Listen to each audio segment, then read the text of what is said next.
Hello दोस्तों, आप सभी का स्वागत है एक बार फिर से हमारे चैनल नॉलेज कॉर्नर में। दोस्तों, पिछले दो वीडियो के माध्यम से हमने क्लास 9 की एनसीईआरटी में अपनी जो है फ्रांसीसी क्रांति कंप्लीट कर ली थी और फ्रांसीसी क्रांति को काफ़ी अच्छे ढंग से समझ भी लिया था। अगर आप लोगों ने वो वीडियोज़ नहीं देखी हैं तो आप जो है इसी वीडियो के डिस्क्रिप्शन में चले जाइए, आपको एनसीईआरटी एक्सप्रेस के नाम से प्लेलिस्ट मिल जाएगी, वहाँ पर जाके आप उस वीडियो को देख सकते हैं। देखिए, मैं आप सभी को बता दूं कि पिछली दो वीडियो के माध्यम से हमने जो है फ्रांसीसी समाज देख लिया। और फ्रांसीसी समाज कैसा था कि फ्रांसीसी समाज हमारा जो है तीन स्टेट में बटा हुआ था। आप सभी लोग जानते हैं, अगर हम आपने लेक्चर देखा होगा तो आप सभी लोग जानते होंगे। हमारा जो है थ्योरी का लेक्चर क्लास हुआ था और इसके बाद जो है हम एक बार अगर जो है रूसी क्रांति भी कंप्लीट कर लेंगे, उसके बाद हम जो है इससे संबंधित एमसीक्यू करने वाले हैं। इसके पहले भी हमारी जो है वो वर्ल्ड हिस्ट्री की जो है दो तीन क्लासेस जो है एमसीक्यू हमने पीवाईक्यू भी करवा दिए हैं। आप सभी लोग जो उसको भी देख लीजिएगा। देखिए, आगे बढ़ने से पहले मुझे आपको जो है जो मैंने पिछले क्लास में आपको पढ़ाया थोड़ा सा वहाँ से रिलेट करना ज़रूरी है, क्योंकि ये भी जो रूसी क्रांति है वो कहीं ना कहीं जो है फ्रांसीसी क्रांति से संबंधित है। और क्योंकि समाज जो है तीन स्टेट में बटा हुआ था, तो यहाँ पर पहले स्टेट में पादरी और दूसरे स्टेट में कुलीन वर्ग और तीसरे स्टेट में जो है जन सामान्य लोग आते थे, जिसमें बड़े व्यापारी, वकील और जो है किसान, कामगार, ये सभी जो है ये तीसरे स्टेट में आते थे। आप सभी लोगों को पता ही होगा कि केवल और केवल जो है वो तीसरे स्टेट के लोग ही जो है वहाँ पर टैक्स भरा करते थे। आपने टाइद का नाम सुना होगा, मैंने आपको पढ़ाया है। टाइद जो था ये धार्मिक कर था, जो चर्च लगाता था तीसरे स्टेट के लोगों के ऊपर। इसके अलावा एक टाइद हुआ करता था, ठीक है, एक टाइद हुआ करता था, और उसे भी कहीं कहीं टाइद लिख देते हैं, कहीं कहीं टाइड लिख देते हैं। और एक हमारा जो है वो टाइल हुआ करता था। इंग्लिश में आप उसको टाइले बोलते हैं, लेकिन हिंदी में उसको टाइल ही लिखा जाता है। तो टाइल कैसा कर था, तो ये प्रत्यक्ष कर था जो जो है राजा या सम्राट के द्वारा तीसरे स्टेट के लोगों पर लगाया जाता था। इसके अलावा तीसरे स्टेट के लोगों को बहुत से जो है अप्रत्यक्ष कर भी देने पड़ते थे डेली उपभोग की वस्तुओं पर, जैसे चीनी या पाव रोटी या कुछ भी हो गया। जैसे हम आज के टाइम पर जो हमारी दैनिक जीवन की वस्तुएं खरीदते हैं उस पर जैसे हम टैक्स देते हैं, इतने टैक्स के अलावा अप्रत्यक्ष टैक्स भी देने पड़ते थे। इसके अलावा जो है हमारा लुई 16 था, फ्रांस का जो सम्राट था, वो काफ़ी ज़्यादा जो है तानाशाह हुआ करता था। लगातार जो है करों का बोझ लाद रहा था और नए नए कानून के माध्यम से जो है, और जो उसके खिलाफ भी बोलता था उसको जो है नियंत्रित कर लेता था, या उसको जो है उठा के जेल में बंद कर दिया जाता था। तो ऐसे हुआ क्या हुआ कि धीरे धीरे जो है टैक्स जो है बढ़ाता चला गया और जनता जो है टैक्स के नीचे दबती चली गई। उसके बाद जो है आपका कुछ लोग जो है जो हमारे दूसरे स्टेट के लोग थे, या हमारे जो है तीसरे स्टेट के जो पढ़े लिखे लोग थे, वकील थे, व्यापारी थे और मतलब दार्शनिक थे, उन लोगों ने मिलकर जो है क्रांतियाँ की और उन्हीं के जो है नेतृत्व में जो है फ्रांसीसी क्रांति भी हुई। इसमें बास्तील का पतन आपने सुना, वर्साई के महल को कैसे लूटा गया, टेनिस कोर्ट की शपथ कैसे हुई है आपने देखा। इसके अलावा किस तरह से जो है जीन जैक्स रूसो और जीन पाल माराट ने कैसे प्रभावित किया, ये सभी आप लोगों ने पिछले सेशन में देखा होगा। तो आपको मोटा मोटा जो है सभी को उम्मीद लग गई होगी, या आप सभी को जो है पता चल गया होगा कि कैसे जो है क्रांति की जो है पृष्ठभूमि तैयार हुई थी। अब आगे आज के इस सेशन में हम जो है रूसी क्रांति देखने वाले हैं, और उससे पहले जो है यूरोप में जो सामाजिक परिवर्तन हो रहे थे उसको भी हम देखने वाले हैं। अब देखिए, सबसे पहले अगर आप लोग क्लास ले रहे हैं तो आप लोग पेन और कॉपी लेकर बैठिएगा। जहाँ जहाँ भी आपको जो है मैंने हाईलाइट करके रखा हुआ है या मैं नोट करने को कहूँगा, आप उसको जो है नोट कर लीजिएगा। देखिए, यहाँ से आपके ये स्टेट में भी सवाल पूछे गए हैं। सुबह आपकी जो क्लास अपलोड हुई है उसमें देखिए सारे के सारे जो है आपके एनसीईआरटी और एससीईआरटी से ही सवाल आपके ये स्टेट में हिस्ट्री, ज्योग्राफी या पॉलिटी से आपसे बनते हैं। तो इसको बहुत ध्यान से देखिएगा, चाहे बीपीएससी टीआरई 4 वाले हों या DSSS वाले हों या जो है बिहार स्टेट वाले हों जो सोशल साइंस से हैं, उनके लिए ये जो है क्लास इंपॉर्टेंट होने वाली है। तो वीडियो को शुरू करने से पहले आप सभी लोगों से निवेदन है कि आप सभी लोग अगर हमारे चैनल पर नए हैं और अभी तक चैनल को सब्सक्राइब नहीं किया है तो जो है चैनल को सब्सक्राइब करके बेल आइकन को प्रेस कर लीजिएगा, और इसकी PDF के लिए आप हमारे टेलीग्राम चैनल से भी जुड़ जाइएगा। देखिए, मैंने अभी तक इसकी PDF नहीं दी है क्योंकि मैं पहले ही जो है क्लास 9 की एनसीईआरटी आपको दे चुका हूँ। जैसे ही एक बार हमारी क्लास कंप्लीट हो जाएगी मैं पुनः जो है हाईलाइट किया हुआ PDF आपको प्रोवाइड करवा दूंगा। देखिए, हमारा पहला जो पॉइंट है वो कह रहा है सामाजिक परिवर्तन का युग। अब धीरे धीरे आप क्या हुआ कि यूरोप में जो है सामाजिक परिवर्तन हो रहे थे, राजतंत्र जो है ख़त्म हो रहा था, गणतंत्र शुरू हो रहा था। तो ऐसे कई देशों से लोगों ने सबक लिया जहाँ पर जो है राजतंत्र था, जहाँ पर जो है प्रशासन सही ढंग से नहीं चल रहा था, तो वहाँ पर भी जो क्रांति होने लगी। अब देखिए, ये तो हमने अभी आपको बता दिया ये सारी चीज़ें कि मोटे तौर पर जो है ये 3 स्टेट में बटा हुआ था। आप सभी लोगों को मैंने ये सारे बता दिए हैं, तो ये मैं इसको नहीं पढ़ूंगा। इसके अलावा आपने ये भी देखा कि कैसे जो है राजा राम मोहन राय और डिरेजियो ने फ्रांसीसी क्रांति के महत्व का उल्लेख अपनी बहुत सारी किताबों में किया, और इसका फ़ायदा जो है उनको भी मिला, और उन्होंने आगे चलकर जो है ये सारी यहाँ से जो है सीख लेते हुए भारतीय समाज में भी इन पहलुओं को आगे बढ़ाया। आगे देखिए, यूरोप में सभी लोग जो है आमूल परिवर्तन के पक्ष में नहीं थे, और इस पर सवाल सबकी अलग राय थी। ठीक है, बहुत सारे लोग बदलाव के लिए तैयार थे, लेकिन वह चाहते थे कि बदलाव धीरे धीरे हो। जैसे कुछ लोग आपसे जो होंगे गांव में, जो पुराने ज़माने के पुराने सोच के होंगे, वो एकदम से हर एक चीज़ बदल जाएगी तो उनको अच्छा नहीं लगेगा। तो ऐसे ही यहाँ पर भी बहुत लोग थे जो कह रहे थे कि बदलाव जो है वो धीरे धीरे होना चाहिए, और एक खेमा मानता था कि समाज का आमूल पुनर्गठन जो है ज़रूरी है, और एक खेमा क्या मानता था कि एकदम से ये सारी व्यवस्था जो है उखाड़ फेंकनी चाहिए और इसका पुनर्गठन कर देना चाहिए। अब कुछ रूढ़िवादी थे, कंजर्वेटिव थे, और कुछ जो है ये उदारवादी थे, लिबरल थे। ठीक है, अब उदारवादियों को ही जो है आमूल परिवर्तनवादी या रेडिकल कहा जाता था। ठीक है, और ये जो है समाधानों के पक्ष में थे। उस समय इन संदर्भ में इन शब्दों का क्या मतलब था, राजनीति की इन धाराओं में क्या फ़र्क था, और कौन कौन सी बातें थी जो समान थी, यहाँ हमें ध्यान रखना चाहिए कि इन शब्दों का अर्थ जो है क्या होने वाला है। अब आगे देखिए, कहा जा रहा है कि इस अध्याय में हम जो है 19वीं शताब्दी की कुछ महत्वपूर्ण राजनीतिक परंपराओं का अध्ययन करेंगे और देखेंगे कि उन्होंने परिवर्तन के संदर्भ में क्या असर डाला, और इसके बाद हम एक ऐतिहासिक घटना पर जो है अपना ध्यान केंद्रित कर देंगे। अब ऐतिहासिक घटना कौन थी? यही रूसी क्रांति थी। इस पर जो है पहले हम देखेंगे कि इतिहास जो है यूरोप में कैसे कैसे सामाजिक जो है संगठन बन रहे थे, कैसे कैसे समाज में बदलाव आ रहे थे, उसके बाद जो है ये क्रांति हुई। आगे देखिए, उदारवादी और रेडिकल और जो है रूढ़िवादी। देखिए, रूढ़िवादी वो होते हैं जो परिवर्तन ही नहीं चाहते, पुरानी प्रथाओं को लेकर जीना चाहते हैं और पुराने रीति रिवाजों के साथ ही जीना चाहते हैं। उदारवादी क्या होते हैं कि ये जो है बदलाव तो चाहते हैं। ठीक है, बहुत ध्यान से सुनिएगा। उदारवादी, रूढ़िवादी और रेडिकल में क्या फ़र्क है? रूढ़िवादी जो होते हैं ये पुरानी परंपराओं को लेकर जीना चाहते हैं, ये उसमें जो है किसी तरह का बदलाव नहीं चाहते हैं। इसके अलावा अगर हम बात करें उदारवादी की, तो ये बदलाव तो चाहते हैं, लेकिन ये बदलाव एकाएक नहीं चाहते। ये सोचते हैं कि धीरे धीरे धीरे धीरे करके परिवर्तन हो। और रेडिकल वादी क्या चाहते हैं? रेडिकल जो होते हैं ये चाहते हैं कि जो है पूरी व्यवस्था को जो है पुनर्गठित कर दिया जाए, और जो है सारे बदलाव जो है एक क्षण में कर दिए जाएं। तो ये 3 खेमा जो था ये यूरोप के जो है समाज में व्याप्त हो रहा था धीरे धीरे। आगे देखिए, समाज परिवर्तन के समर्थकों में एक समूह उदारवादियों का था। उदारवादी ऐसा राष्ट्र चाहते थे जिसमें सभी धर्मों को बराबर का सम्मान मिले और जगह मिले। शायद आप जानते ही होंगे कि उस समय यूरोप के देशों में प्रायः किसी एक धर्म को ही ज़्यादा महत्व दिया जाता था। ब्रिटेन की सरकार चर्च ऑफ इंग्लैंड का समर्थन करती थी। ऑस्ट्रिया में जो है स्पेन कैथोलिक चर्च के समर्थक थे। उदारवादी समूह वंश आधारित शासकों की अनियंत्रित सत्ता के भी विरोधी थे, और वे सरकार समक्ष के व्यक्ति मात्र के अधिकारों की रक्षा के पक्षधर थे।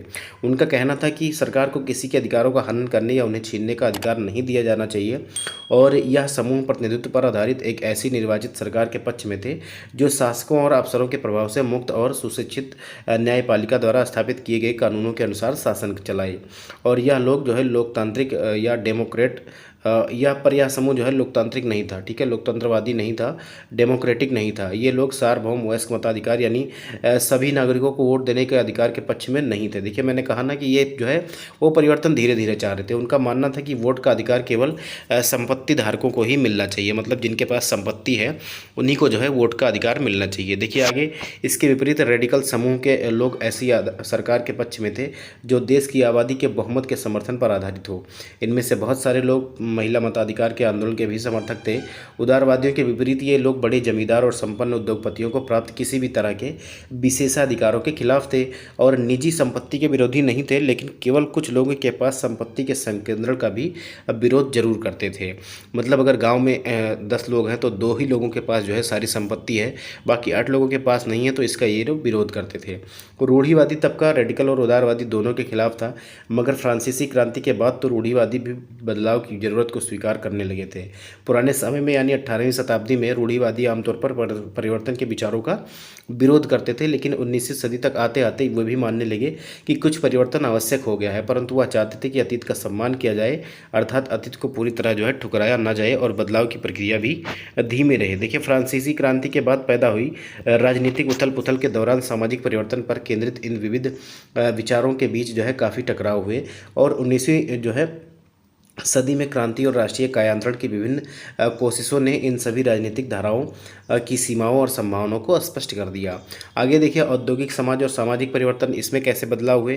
तो ये राजनीतिक रुझान एक नए युग का द्योतक था और यह दौर गहन सामाजिक और आर्थिक बदलावों का भी था। यह ऐसा समय था जब नए नए शहर जो है बस रहे थे और नए नए औद्योगिक क्षेत्र विकसित हो रहे थे। रेलवे का काफ़ी विस्तार हो चुका था और औद्योगिक क्रांति जो है वो संपन्न हो चुकी थी।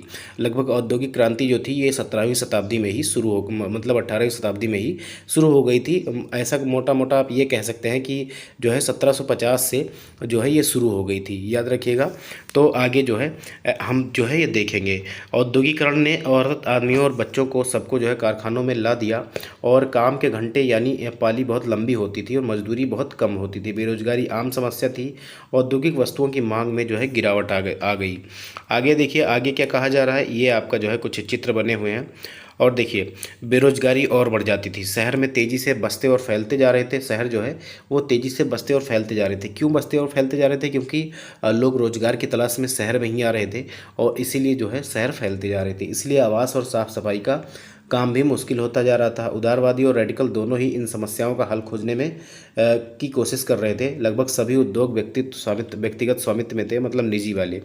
बहुत सारे रेडिकल और उदारवादियों के पास भी काफ़ी संपत्ति थी और उनके यहाँ बहुत सारे लोग नौकरी करते थे। उन्होंने व्यापार या औद्योगिक व्यवसाय के जरिए धन दौलत इकट्ठा की थी, इसलिए वह चाहते थे कि इस तरह के प्रयासों को ज़्यादा से ज़्यादा बढ़ावा दिया जाए। उन्हें लगता था कि अगर मजदूर स्वस्थ हों और नागरिक पढ़े लिखे हों तो इस व्यवस्था का भरपूर लाभ लिया जा सकता है। ये लोग जन्मजात मिलने वाले विशेषाधिकारों के विरुद्ध थे और व्यक्तिगत प्रयास और श्रम और उद्यमशीलता में उनका जो है गहरा विश्वास था। उनकी मान्यता यह थी कि यदि हर एक को व्यक्तिगत स्वतंत्रता दी जाए, गरीबों को रोजगार मिले और जिनके पास पूंजी है उन्हें बिना रोक टोक काम करने का मौका दिया जाए तो समाज जो है तरक्की कर सकता है। बिल्कुल सही बात है। और इसी कारण 19वीं सदी के शुरुआती दशकों में समाज परिवर्तन के इच्छुक बहुत सारे कामकाजी स्त्री पुरुष उदारवादी और रेडिकल समूह पार्टियों के इर्द गिर्द जो है गोलबंद हो गए, मतलब इनके जो है सपोर्टर बन गए।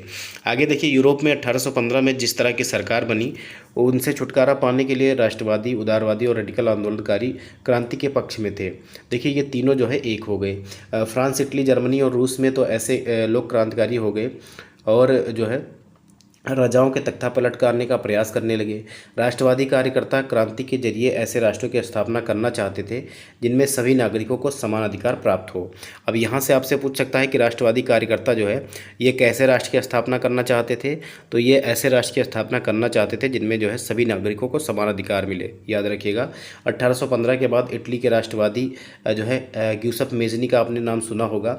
इन्होंने भी यही लक्ष्य प्राप्त करने के लिए अपने समर्थकों के जरिए मिलकर जो है राजा के खिलाफ साजिश रची थी। भारत सहित दुनिया भर के राष्ट्रवादी उनकी रचनाओं को जो है पढ़ते भी थे। अब देखिए, यूरोप में समाजवाद का आना। समाजवाद के पुनर्गठन की संभवतः सबसे दूरगामी दृष्टि प्रदान करने वाली विचारधारा ही समाजवाद ही थी। ठीक है, 19वीं सदी के मध्य तक यूरोप समाजवाद का एक जाना पहचाना विचार था। उसकी तरफ बहुत सारे लोगों का ध्यान आकर्षित हो रहा था। समाजवादी निजी संपत्ति के विरोधी थे, यानी वे संपत्ति पर निजी स्वामित्व को सही नहीं मानते थे। उनका कहना था कि संपत्ति के निजी स्वामित्व की व्यवस्था ही सारी समस्याओं का जड़ है। वे ऐसा क्यों मानते थे? उनका तर्क था कि बहुत सारे लोगों के पास जो है संपत्ति तो है जिससे दूसरों को रोजगार भी मिलता है, लेकिन यह समस्या है कि संपत्तिधारी व्यक्ति को सिर्फ अपने फ़ायदे से ही मतलब रहता है और वह उनके बारे में नहीं सोचता जो उसकी संपत्ति को उत्पादनशील बनाते हैं। इसीलिए अगर जो है संपत्ति पर किसी एक व्यक्ति के बजाय पूरे समाज का नियंत्रण हो तो साझा सामाजिक हितों को ज़्यादा अच्छी तरह से ध्यान दिया जा सकता है। समाजवादी इस तरह का बदलाव चाहते थे और इसके लिए वे उन्होंने जो है बड़े पैमाने पर अभियान चलाया। कोई इस समाज जो है संपत्ति के बिना कैसे चल सकता है? समाजवादी समाज का आधार क्या होगा? समाजवादियों के पास भविष्य की एक बिल्कुल भिन्न दृष्टि थी। कुछ समाजवादियों को कोऑपरेटिव यानी सामूहिक उद्यम के विचार में दिलचस्पी थी। इंग्लैंड के जाने माने उद्योगपति रॉबर्ट ओवेन ने इंडियाना में नया समन्वय न्यू हार्मोनी नाम से एक नए तरह के समुदाय की रचना का प्रयास किया। अब देखिए, इसको नोट कर लीजिएगा कि रॉबर्ट ओवेन ने जो है किस तरह के एक नए समुदाय का जो है गठन किया था, तो ये इनका नाम था न्यू हार्मोनी, या न्यू हार्मोनी के नाम से एक नए समुदाय की रचना जो है किसने की थी या गठन किसने किया था, तो रॉबर्ट ओवेन ने किया था। ठीक है, इसको आप लोग नोट कर लीजिएगा। देखिए, व्यक्तिगत पहलकदमी से जो है बहुत बड़े सामूहिक खेत नहीं बनाए जा सकते थे। वह चाहते थे कि सरकार अपनी तरफ से सामूहिक खेतों को बढ़ावा दे। उदाहरण के लिए फ्रांस में लुई ब्लॉक चाहते थे कि सरकार पूंजीवादी उद्यमों को की जगह सामूहिक उद्यमों को बढ़ावा दे। कोऑपरेटिव ऐसे लोगों के समूह थे जो मिलकर चीज़ें बनाते थे और मुनाफे को प्रत्येक सदस्य द्वारा किए गए काम के हिसाब से आपस में बांट लेते थे। देखिए, कार्ल मार्क्स और फ्रेडरिक एंगल्स ने इस दिशा में कई नए तर्क जो है प्रस्तुत किए। थोड़ा सा मैं पतला कर लेता हूँ, मोटा ज़्यादा हो गया है। एक मिनट रुकिएगा। देखिए, आगे क्या कहा जा रहा है। कार्ल मार्क्स का क्या विचार था कि औद्योगिक समाज जो है ये पूंजीवादी समाज है और फैक्ट्रियों में लगी पूंजी पर पूंजीपतियों का स्वामित्व है और पूंजीपतियों का मुनाफा मजदूरों की मेहनत से पैदा होता है। मार्क्स का यह निष्कर्ष था कि जब तक निजी पूंजीपति इसी तरह से मुनाफे का संचय करते जाएंगे तब तक मजदूरों की स्थिति में सुधार नहीं हो सकता। वैसे अगर पूरी समाजवादी व्यवस्था को लागू करने का प्रयास किया जाए तो जो है अपने देश में भी जो है वो गृह युद्ध ही छिड़ जाएगा, क्योंकि ऐसे थोड़ी हो सकता है। कोई पूंजीपति ने पैसा लगाया है, कोई मजदूरी कर रहा है, कोई मेहनत कर रहा है, तो उसको उसकी मेहनत का पैसा मिलना चाहिए। अब क्योंकि पूंजीपतियों ने पूंजी लगाई है तो फिर जो प्रॉफिट होगा वो उन्हीं का होगा। आगे देखिए, कहा जा रहा है कि अपनी स्थिति में सुधार लाने के लिए मजदूरों को पूंजीवाद व निजी संपत्ति पर आधारित शासन को उखाड़ फेंकना होगा। और मार्क्स का विश्वास था कि खुद को पूंजीवादी शोषण से मुक्त कराने के लिए मजदूरों को एक अत्यंत भिन्न किस्म का समाज बनाना होगा जिसमें सारी संपत्ति पर पूरे समाज का यानी सामाजिक नियंत्रण और स्वामित्व रहेगा। उन्होंने भविष्य के इस समाज को जो है साम्यवादी या कम्युनिस्ट समाज का नाम दिया। ठीक है, मार्क्स को विश्वास था कि यदि जो है पूंजीपतियों के साथ होने वाले संघर्ष में जीत जो है अंततः जो है मजदूरों की होगी। ये इनका विश्वास था कि जो है मजदूर ही जीतेंगे और उनकी राय में कम्युनिस्ट समाज ही जो है भविष्य का समाज होगा। आगे देखिए, समाजवाद के लिए समर्थन। देखिए, 1870 का दशक आते आते समाजवादी विचार जो है पूरे यूरोप में फैल चुके थे। पूरे यूरोप में जो है ये विचार फैल चुके थे और अपने प्रयासों में समन्वय लाने के लिए समाजवादियों ने द्वितीय इंटरनेशनल के नाम से एक अंतर्राष्ट्रीय संस्था भी बना ली थी। इंग्लैंड और जर्मनी के मजदूरों ने अपनी जीवन और कार्य स्थितियों में सुधार लाने के लिए संगठन बनाना शुरू कर दिया। संकट के समय अपने सदस्यों को मदद पहुँचाने के लिए इन संगठनों जो है कोष अभी स्थापित किए और काम के घंटों में कमी और मताधिकार के लिए आवाज़ उठाना शुरू कर दिया। जर्मनी में सोशल डेमोक्रेटिक पार्टी के साथ इन संगठनों के काफ़ी गहरे रिश्ते थे और संसदीय चुनावों में वे जो है पार्टी की मदद भी करते थे। 1905 तक ब्रिटेन के समाजवादी और ट्रेड यूनियन आंदोलनकारियों ने लेबर पार्टी के नाम से एक अलग जो है पार्टी बना ली थी और फ्रांस में भी सोशलिस्ट पार्टी के नाम से एक ऐसी ही पार्टी का गठन किया गया। लेकिन 1914 तक यूरोप में समाजवाद कहीं भी जो है सरकार बनाने में कामयाब नहीं हो पाए। संसदीय राजनीति में उनके प्रतिनिधि बड़ी संख्या में जीतते रहे और उन्होंने कानून बनवाने में भी अहम भूमिका निभाई, मगर सरकारों में रूढ़िवादियों, उदारवादियों और रेडिकलों का ही दबदबा बना रहा।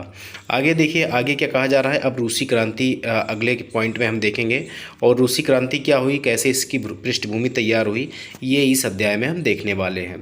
देखिए, यूरोप के सबसे पिछड़े औद्योगिक प्रदेशों में से एक था रूस और रूस में यह समीकरण उलट गया। 1917 के अक्टूबर की क्रांति के जरिए रूस की सत्ता पर जो है समाजवादियों ने कब्जा कर लिया और फरवरी 1917 में राजशाही के पतन और अक्टूबर की घटनाओं को ही जो है अक्टूबर क्रांति कहा जाता है। देखिए, अगर आपसे पूछा जाए कि अक्टूबर की क्रांति कहाँ हुई थी, तो अक्टूबर की क्रांति जो है ये रूस में हुई थी और ये कब हुई थी, तो 1917 में हुई थी। ठीक है, याद रखिएगा।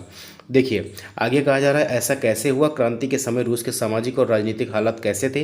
इन सवालों का जवाब ढूंढने के लिए आइए क्रांति से कुछ साल पहले की स्थितियों पर नज़र डालते हैं। ठीक है, तो क्रांति कैसे हुई, इसकी पृष्ठभूमि कैसे तैयार हुई, इसके लिए हम थोड़ा सा पीछे चलेंगे 1917 से पहले।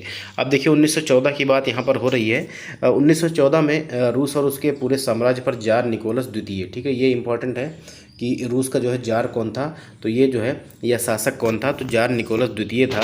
और मास्को के आसपास पड़ने वाले भूक्षेत्र के अलावा आज का Finland, Latvia, Lithuania, Estonia, Poland, Ukraine व बेलारूस के कुछ हिस्से जो है रूसी साम्राज्य के ही अंग थे। यहाँ से भी आपसे सवाल पूछ सकता है कि 1914 में इनमें से कौन जो है ये रूसी समाज का हिस्सा था, तो Latvia, Lithuania, Estonia, Poland, Ukraine, Belarus और जो है इसके कुछ हिस्से। अब देखिए, यह साम्राज्य जो है प्रशांत महासागर तक भी फैला हुआ था और आज के मध्य एशियाई राज्यों के साथ साथ जॉर्जिया, आर्मेनिया व अजरबैजान भी इसी साम्राज्य के अंतर्गत आते थे। रूस में ग्रीक ऑर्थोडॉक्स चर्च से उपजी शाखा रूसी ऑर्थोडॉक्स क्रिश्चियनिटी को मानने वाले बहुमत में थे। ठीक है, सबसे ज़्यादा जो है ये रूसी ऑर्थोडॉक्स क्रिश्चियनिटी को मानने वाले लोग थे। अब देखिए, यहाँ पर आपको दिखाई दे रहा है रूसी साम्राज्य कहाँ तक फैला हुआ है। देखिए, यहाँ तक फैला हुआ है। ठीक है, याद रखिएगा। आगे देखिए, अब यहाँ पे आपसे कह रहा है कि जो है मित्र शक्तियाँ और केंद्रीय शक्तियाँ, ये आपका ये जो है पहले महायुद्ध में शामिल जो देश थे उनका जो है मैप आपका दिया गया है। देखिए, लेकिन इस साम्राज्य के तहत रहने वाले में कैथलिक भी थे, प्रोटेस्टेंट भी थे और मुस्लिम और बौद्ध भी शामिल थे। लेकिन जो है मेजॉरिटी किसकी थी, तो मेजॉरिटी जो है वो ऑर्थोडॉक्स क्रिश्चियनिटी को मानने वाले सबसे ज़्यादा थे रूस में। आगे देखिए, अर्थव्यवस्था और समाज। अब अर्थव्यवस्था और समाज कैसा था, तो 20वीं सदी की शुरुआत में रूस की आबादी का एक बहुत बड़ा हिस्सा जो है ये खेती बाड़ी से जुड़ा हुआ था। रूसी साम्राज्य की लगभग 85% जनता जो है आजीविका के लिए खेती पर ही निर्भर थी और यूरोप के किसी भी देश में खेती पर आश्रित जनता का प्रतिशत इतना नहीं था जितना कि रूस में था। उदाहरण के तौर पर फ्रांस और जर्मनी की खेती पर आबादी लगभग कितनी थी, तो 40 से 50%। और रूसी साम्राज्य के किसान अपनी ज़रूरत के साथ साथ बाजार के लिए भी पैदावार करते थे। रूस अनाज का एक बहुत बड़ा निर्यातक था। उद्योग बहुत कम थे। सेंट पीटर्सबर्ग और मॉस्को जो है प्रमुख औद्योगिक इलाके थे।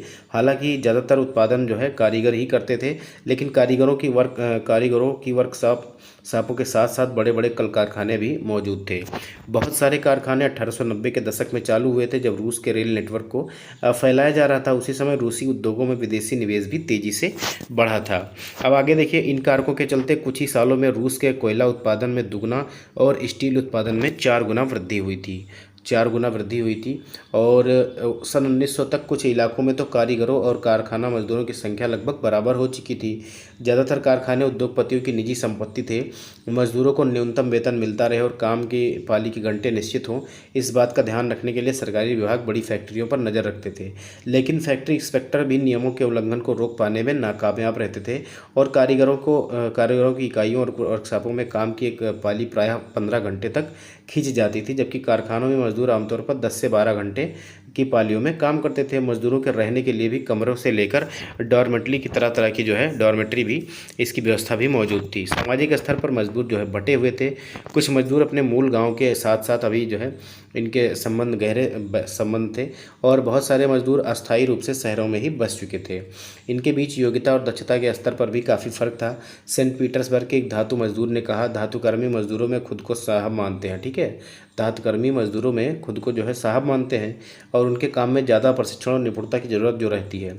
1914 में फैक्ट्री मजदूरों में औरतों की संख्या जो है 31% थी, लेकिन उन्हें पुरुष मजदूरों के मुकाबले जो है कम वेतन मिलता था।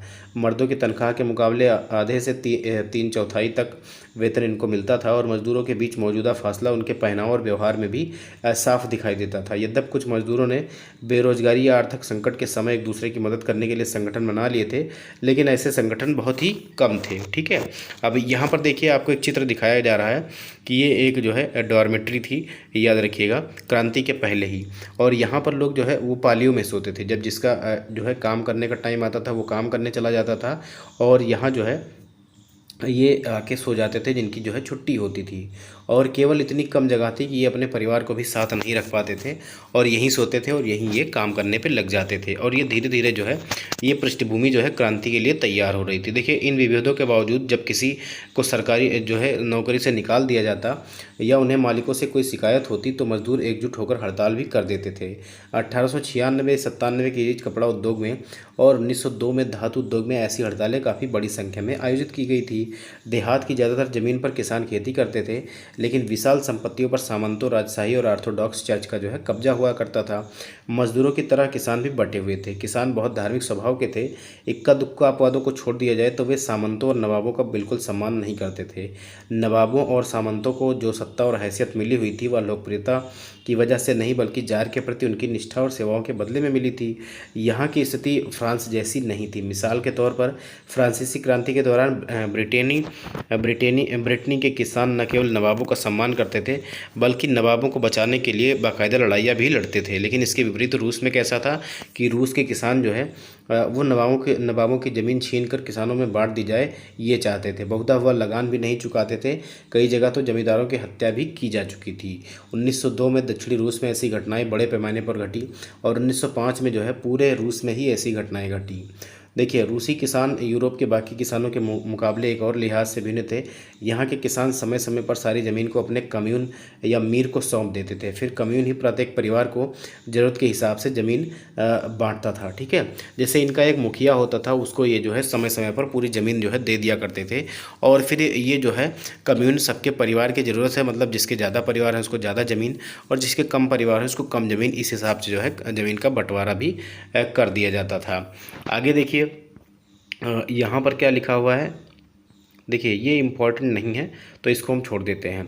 देखिए, रूस में समाजवाद, ठीक है, रूस में समाजवाद कह रहा है कि रूस में जो है 1914 से पहले रूस में सभी राजनीतिक पार्टियां जो है ये गैर कानूनी थी, क्योंकि जो है जार ने ऐसा करके रखा था। मार्क्स के विचारों को मानने वाले समाजवादियों ने 1858 में Russian social democratic workers party, और इसका फिर नाम बदल कर क्या कर दिया, रूसी सामाजिक लोकतांत्रिक श्रमिक पार्टी, हिंदी में ये बोला जाएगा, और इंग्लिश में जो है रशियन सोशल डेमोक्रेटिक पार्टी का गठन किया। इंपॉर्टेंट है, इसको नोट करिएगा कि आपसे पूछा जाएगा कि Russian social democratic workers party जो है ये कब बनी थी, तो ये 1898 में बनी थी।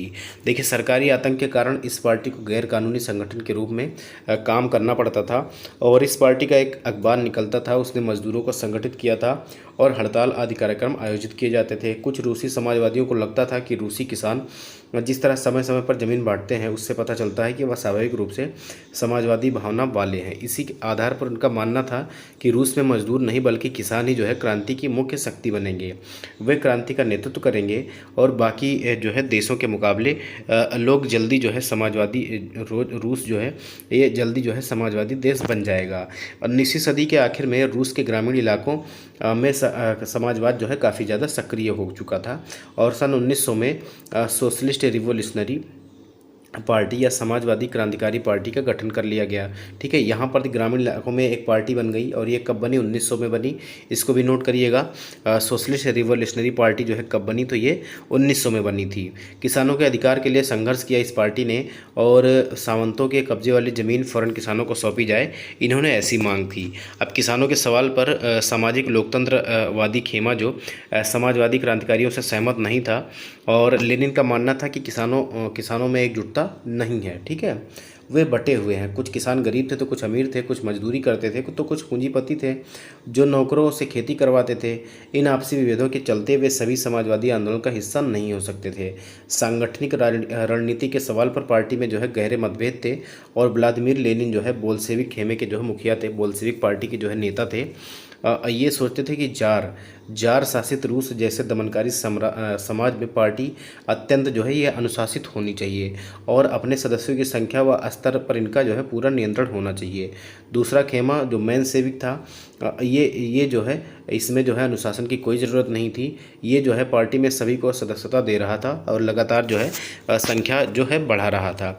अब देखिए, बोल्शेविक क्या कह रहे थे कि जो है सभी में जो है नियंत्रण होना चाहिए, और मैन सेविक का मानना था कि पार्टी में ज़्यादा से ज़्यादा लोगों को जोड़ा जाए। अब देखिए 1905 की क्रांति, देखिए रूस में कई बार क्रांतियाँ हुई हैं, एक बार में जो है काम नहीं चल पाया है।